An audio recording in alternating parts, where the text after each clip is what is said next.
Hi Libra! Welcome po sa ating channel at ito ang inyong monthly Gabay Tarot reading, love reading for April 16 to 30, 2024. Please be reminded that this is channel reading po, so maaari kayo makarelate o hindi, just take what resonates.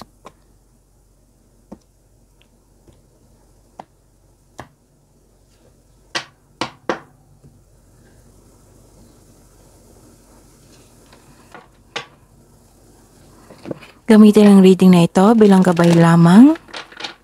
Balik po kayo dito bukas para sa ating daily Gabay Tarot reading. Please like, subscribe, and click the button for notification para updated po kayo sa daily tarot reading natin. Para po sa gustong magpa-reading, maaari nyo pong makuha ang link. Nasa description box po ito. Message nyo lang po ako sa messenger. Maraming salamat po.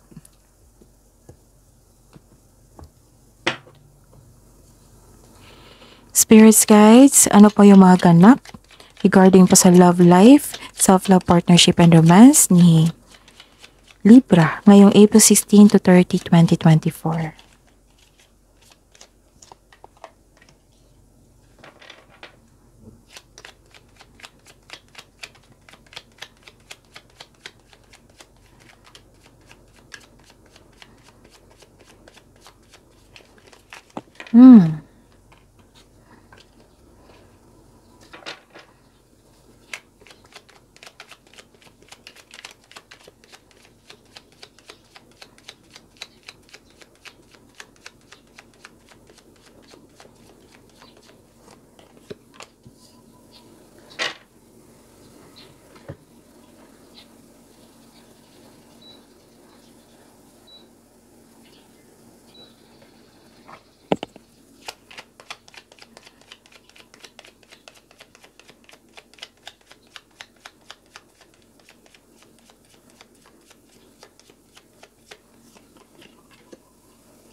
Okay. Libra. May nakita ko dito na someone is watching you. This is very creepy. But what I meant is, may nagsastalk sa inyo. May nakita ko dito nag-observe sa inyo, nag-stalk sa inyo. And it might be, this is possible na nag-spy sa inyo. Nagkaroon ng gaslighting, perception. And nakita ko dito na nagkaroon ng resentment, sama ng loob. Pwede na nag-take kayo ng lesson, tinake nyo yung lesson, yung journey nyo sa nakaraan, and may ganap na letting go, and this person is letting you know na what I meant is, mahal mo siya, kahit pinakawalan mo siya, kahit mahal mo siya, ganon. So, nagkaroon ng karmic relationship dito. May naghiwalay. The relationship is over. No second chances. Nagkaroon ng transformation. So, this is new beginning sa inyong buhay. New cycle sa inyong buhay. So, may nakita kasi akong frustration dito sa relasyon. Kaya naghiwalay. Or nagkaroon kayo ng lack of confidence. Nagkaroon ng sabotahe. May ego issues, may selos. Baka ito yung dahilan sa hiwalayan. Pwede din hindi hiwalay na literal hiwalay ha. Pwede din na nagput kayo ng space. Kasi space sa relasyon is as a sign of respect. Para makapag-isip ng mabuti. Para makapag-recharge. Para sa pagbalik nyo, okay na kayo. Ano po ang energy ni Libra sa love life nila, self-love, partnership, and romance ngayong April 16 to 30, 2024, Spirits Guide?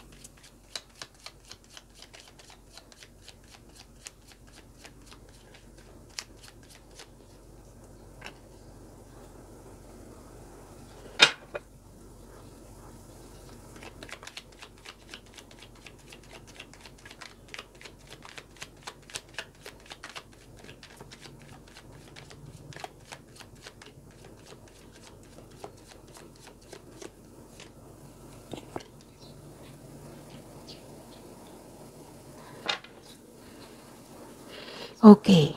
Tingnan mo natin yung ano mo, energy. Ooh. So this is Libra. This is your energy ha, air signs. Lumabas eh. Libra, nagkaroon ng conflict before. And now, you are decided to release this. Nilet go mo yung grudges. Actually, may gustong bumalik po sa inyo.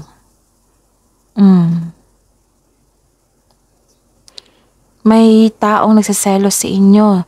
May taong gustong kunin ng anong dapat sa inyo. So, kaya pala may nag-stalk dito. Nag-spy.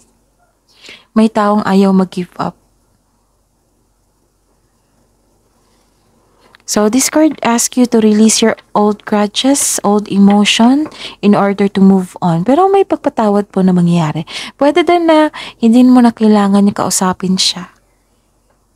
Para sa peace of mind mo, for your own mind and heart, nagkaroon ng forgiveness.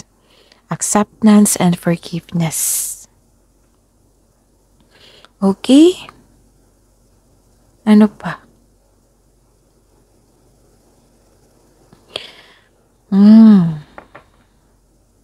Hindi maganda yung energy mo dito, na burnout kayo. Nawalan kayo ng confidence. Mas nangingibabaw yung takot for this changes, transformations sa inyong buhay.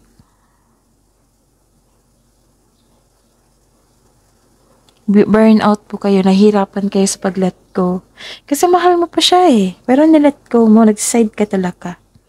Okay? Ano po yung spirits guys? Ano po yung challenges na ma-overcome po ni Libra sa love life nila? Self-love, partnership, and romance ngayong April 16 to 30, 2024. Mag-ingat kayo ha sa nag-stalk sa inyo. Sino kaya yan? It might be this is your past person. It might be ha. This is a third person. May bagong simula nga. So, lumabas yung energy mo dito. Libra. Dalawang card na po nagsabi dito na yung energy. Lakas ng energy niya ngayon. So, may bagong simula. So, maaring tanggap mo na ito. Bagong simula to eh. So, marami kayong na-realize.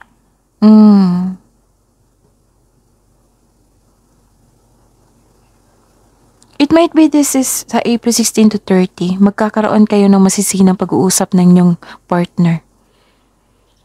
This is also na, sabi po ng card dito, na improve nyo yung communication nyo. Okay? Nagkaroon ng na-realize nyo na kailangan bigyan ng atensyon at magkaroon ng honest conversation. Kasi some of you hindi makatulog. Kaya nag-decide kayo na magbigyan na ng solusyon. Tama nga naman. Na hindi kayo makatulog, wala kayong pahinga dahil sa trouble, o na iniisip nyo na hindi kayo kampante, kaya nag-decide kayo na magkaroon ng honest conversation. Pwede din na hinahayaan mo ang tao na saktan kayo. Spirits guys, kamusta po ang feelings ni Libra sa love life nila? Ngayong April 16 to 30, 2024.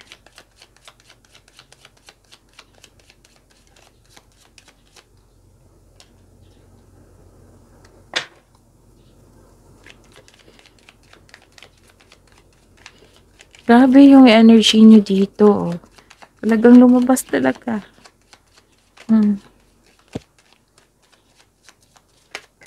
Oops. Feelings. Kampante ka na kasi may solusyon ka na. Nakikita ko dito. And you are confident na magiging okay ka. Magiging okay din kayo. Nagbigay ka ng trust. Nagbigay ka ng trust sa inyong sarili. Yes. Na nakikita ko dito na trustworthy kayo, matalino, who chooses reason over emotion. May lumabas dito na single parent.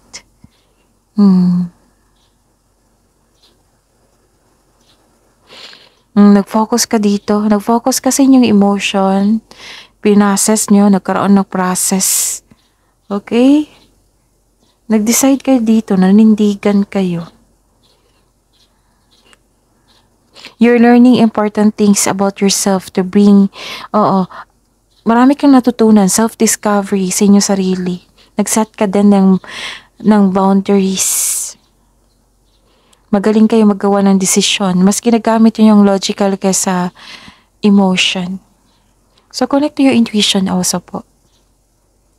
Okay? And, malakas ang inyong intuition. Kakasabi ko lang eh. Malakas ang inyong intuition. So, ayun. Nagkaroon ng common sense, awareness.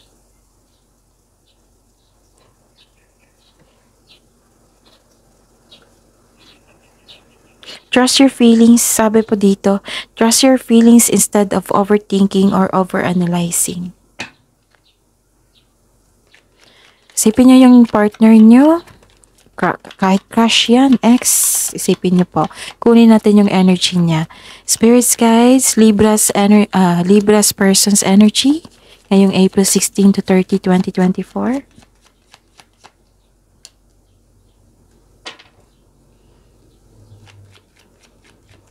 Kayo, marunong kayong manindigan, marunong kayong, magaling kayong gumawa ng desisyon, kabaliktaran naman sa inyong partner. Na walang paninindigan. Maybe this is your concern talaga sa kanya, na walang paninindigan. Tingnan pa natin, ha? Okay. Wala siyang ginagawa dito, oh. Inability to take an action or naging defensive po siya na tao or mas nauna po yung pag-react niya. Oo. Nakikita ko dito yung immaturity niya.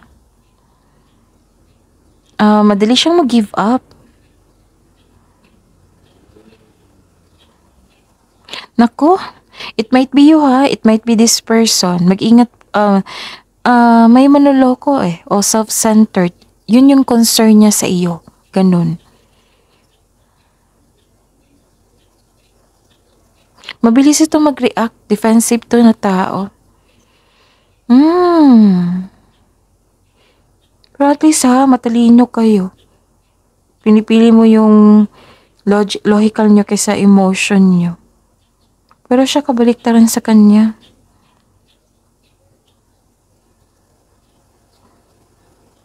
Gusto niya makipagkita ngayon. Gusto niya humingi ng sorry. Hindi siya kontento sa kanyang sitwasyon ngayon, kaya gusto niyang humingi ng sorry. Okay? Ayun. May expectation pa to na magkaayos pa kayo. Yan yung iniisip niya ngayon. Yan yung energy niya ngayon. Hindi siya makaka-move on, hindi siya maka-move on. Puro pag-iisip. Pero gusto niya humingi ng sorry sa inyo. Libra. So yun, that is your reading po, love reading. Huwag niyo kalimutan yung weekly Gabay Tarot reading niyo ha. Kasunod lang po sila ng video niyo po. Tsaka yung for Libra na career and money for April 16 to 30. Magkasunod lang po sila, so check niyo po ngayon.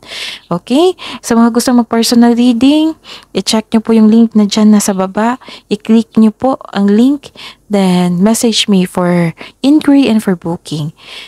Please like, subscribe, and click bell button for notification para updated po kayo sa daily tarot reading natin. Maraming salamat po.